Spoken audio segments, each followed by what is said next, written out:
Welcome to the Yellow Jacket Experience. I'm your host, Seth Dussault, and as part of National Athletic Training Month, we've got Allison Butterfield, one of our assistant athletic trainers here at AIC on the show this week. Allie, how you doing today? I'm good, Seth. How are you? Doing fantastic. It's obviously a busy time of year for all of us, and I'm sure your office is especially busy, but I'm glad you were able to take the time to join us with this. I want to go all the way back to the beginning, as we usually do with our guests, and go to when Allie Butterfield was just a little kid. Did you play any sports? What kind of sports were you into as a kid? I did. I liked all sports pretty much. I played softball since first grade. I remember loving soccer from the Mary Kate and Ashley movie when I was super young, living in Michigan.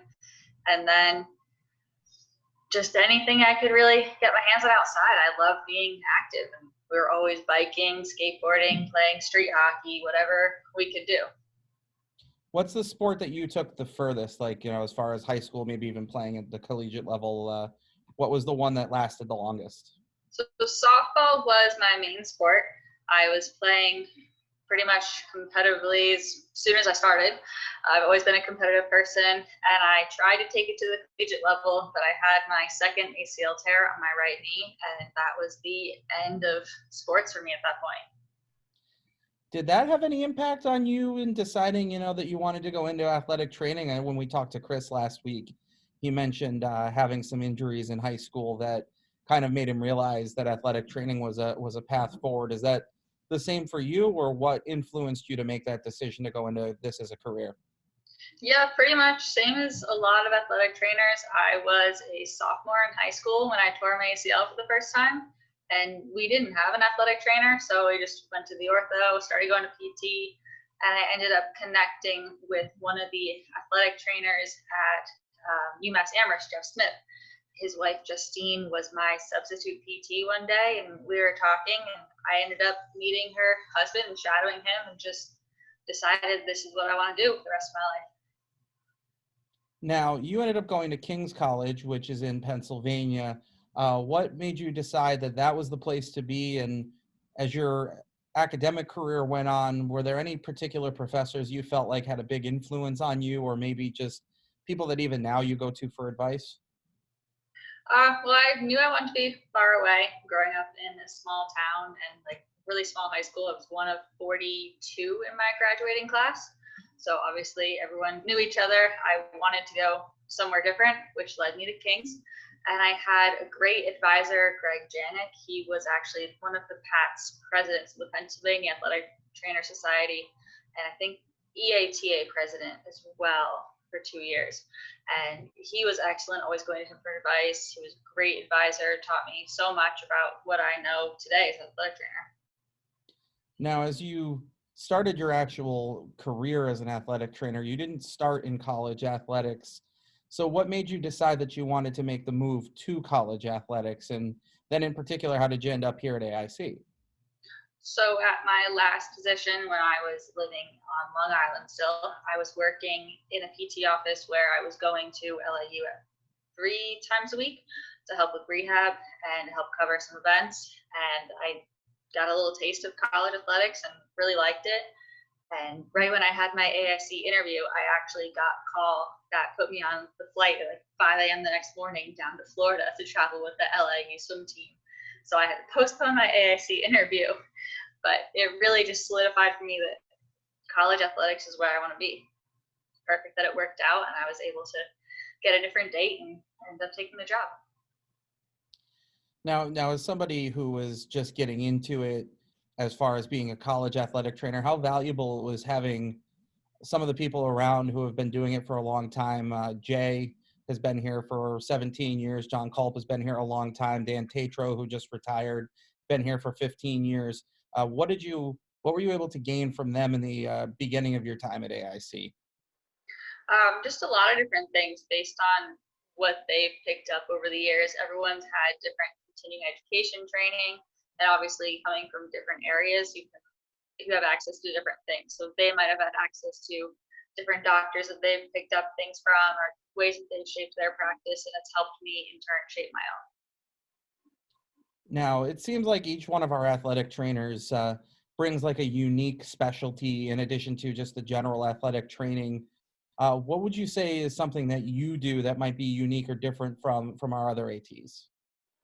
I definitely like to take a look at how everything functions and bring it back to like core strength and back stretching and just how the core and back functions, SI joint, and work from there when it comes to injuries like chronic hamstring tears or like tendonitis. Just everything starts from center of your body. Makes a lot of sense. Um, Now, obviously, you talk about timing with your interview and getting that phone call and having to get on a flight at 5 a.m. And then the timing of actually coming here to AIC, March 2020, couldn't have been worse timing for anybody working in athletics, right at the start of really the pandemic and things being shut down. What is the experience like working in that environment, working through this pandemic, and now as we seem to be finally getting toward the other side of it? I mean, it's definitely been different. I'm lucky that I was able to come here and start my job before being stuck somewhere without my family. I'm from Massachusetts originally, so I was glad to have like my family home and spend some time with them. And it just sports are essentially forever. I knew that we're not going to live a life without sports, and it's going to be hard. It's going to be different, but everyone's been really great at doing what we have to do to come back so we can have seasons. You mentioned, of course, being from Massachusetts and having family here, and you wanted to go away when as you said, when you went to college. And was part of what attracted you to AIC the fact that you could be close to home again, or is that something that just happened to work out? Absolutely. I knew that I'd spent 3 years away after college and felt like it was time to come back home and find a place of my own and be close, especially like my grandparents who live in Hadley. My parents live in Hadley. And I was like, it's time to come back and spend time with family. This is something we talked to Christian about as well. But in a profession like yours, anything science-based, especially, continuing education is so important. Improving what things are always changing. What's something that you're working on right now to learn more about that'll help make you a better athletic trainer? Well, I'm always taking courses on beverage education. That's something that I invested in myself. It's relatively inexpensive, but it allows me to learn from a variety of different instructors at pretty much any moment and take quizzes on them. And I put those like CEUs towards my NATA recertification every year, so I don't have to pay a bunch of extra money to retake my BOC. But it also helps me learn a lot of things that I can then apply to my practice in the clinic. You're either working on or just finished an MBA. What kind of long-term goals do you have for yourself as far as combining a degree like that with your training and athletic training? So my MBA, the concentration is in healthcare management, and that's something where eventually I know when I'm ready to go from in here working with the athletes, I want to take what I've experienced in these past 4+ years and apply it to the management level and say, okay, I've been an athletic trainer. I know the struggle. It's constantly been a fight, either here or at Capitol Hill, trying to get more recognition as healthcare providers. And I just want to be able to continue fighting that fight at whatever level I'm on. What do you think the biggest challenge is going to be, and what's the importance of having that recognition to be treated kind of the same way that maybe say an EMT is treated when it comes to the medical profession? It's just that next step. We do a lot of things that I think people on the outside maybe don't realize when it comes to rehabbing and preventing injuries and taping and being out there. The hours that we put in and the dedication we have to sports and our athletes and the whole team in general, I think, is sometimes just seen as, oh, you're an athletic trainer. Can you help me work out? Yeah, sure, but it's not really what I do. That makes sense. You guys do. It's amazing, really, like watching the things that you guys do and the rehab and the preventative stuff. One thing, and we talked to Jay about this. The first episode this month is the mental health aspect of things, and it's a thing that's being discussed more and more now. How can athletic trainers be able to provide for their student athletes on the mental health side just as much as they do the physical health side? What kind of work have you done be more involved in that aspect of wellness? I mean, it's always about taking the time to just recognize when someone is a little bit off and being like, are you okay? I've had student athletes come to me with things that I was not prepared to treat at first, different like levels of depression and mental health issues when I was first out of college. They recognize you as someone they can trust with their physical injuries, with a finger, a wrist, an elbow, a knee, or whatever. But also, they're recognizing that we're people they can trust with anything. I think that's a huge aspect. Is that something you're finding as you spend more time with the athletes that you're more able to do, that they're more willing to come to you for those kind of things now that you've been here for a full year? Absolutely. I think that as an athletic trainer, I'm seen as someone who's not a coach, so they're not worried they're in trouble. I'm not a teacher, so I'm not here to grade them. And I'm not a friend, I'm not an RA, I'm something different, something special that they can connect with and say, do you like sports? I look up to you. Can you give me some advice?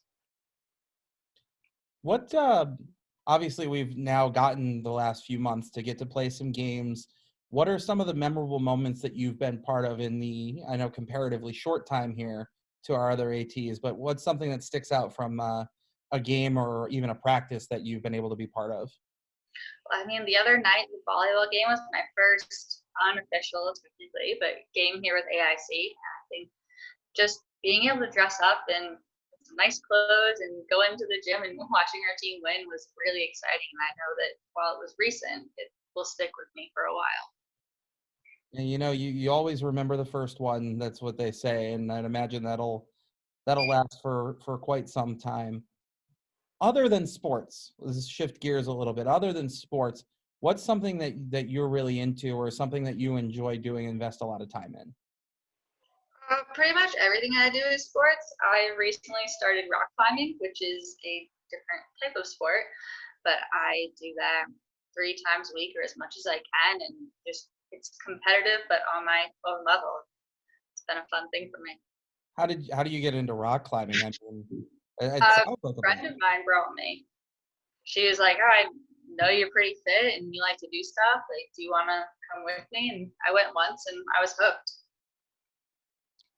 Are there other sports things that you try to do or like to do that are unrelated to work, where you just go out and do them? Anything like that? Like, I know, for instance, our assistant AD, Maura Donovan, runs triathlons.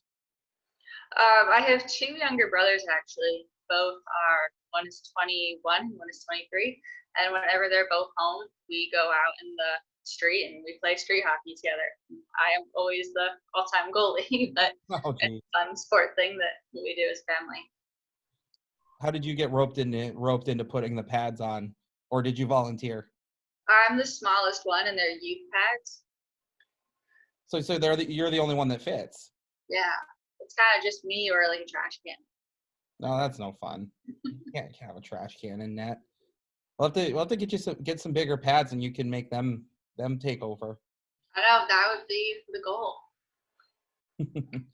So one question we ask everybody who comes onto this podcast, other than your parents, I think most people would probably give that answer. Who in your life has had a significant influence on you, and how have they shaped who you are as a person? I would have to say both my brothers, Spencer and Justin. While I'm the oldest, they are the biggest, and I've always looked up to them in a way. Like, they push me to be my best, and I hope that I push them to be their best, whether it's at work or at school or like in the gym or whatever we do. We always want to be the best for each other and for ourselves. I think that's the most important thing. How did you keep that kind of a relationship going with them when you were away, either at King's, when you were in college, or working on Long Island, places like that? How did you maintain that to be as strong as it is now, especially now that you're back? It was definitely a little harder once I went away to college, but then when I moved to New York, I was about 2.5 hours away from them, and they would come down and visit me, and we'd go to like a Mets game or an Islanders game, or they would just come to the beach and hang out. And I think that really helped our relationship. And now the three of us all being closer together right now, it's allowed us to do a lot more. I should have asked this earlier. Being from Massachusetts, living in New York, was that an adjustment for you for your sports fandoms? I would guess a lot of Massachusetts teams that you would root for normally, and then living in New York obviously got to be tough. Well, the Red Sox was always an interesting one. I would take pride in wearing my Boston Red Sox stuff around. But as far as hockey, I used to live outside of Detroit in Royal Oaks, Michigan growing up. And one of my first memories was going to a Red Wings game with my dad back when I was 6.5 years old. So big Red Wings fan. That was not as much of a problem down there. So you got to be jazzed now that Steve Yzerman is back running the show. Yes, you got to get some new jerseys, some new gear for the family. Number 19. It's a good number. He's one of the best, that's for sure.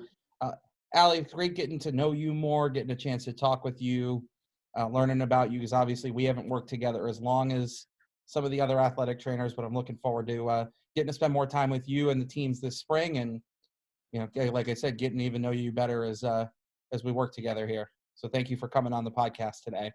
Of course, anytime, Seth. Allison Butterfield from our athletic training staff, our 4th of 5 episodes here for National Athletic Training Month on the Yellow Jacket Experience. 1 to go. The big man himself, John Culp, will be on next week, so keep your eyes peeled for that.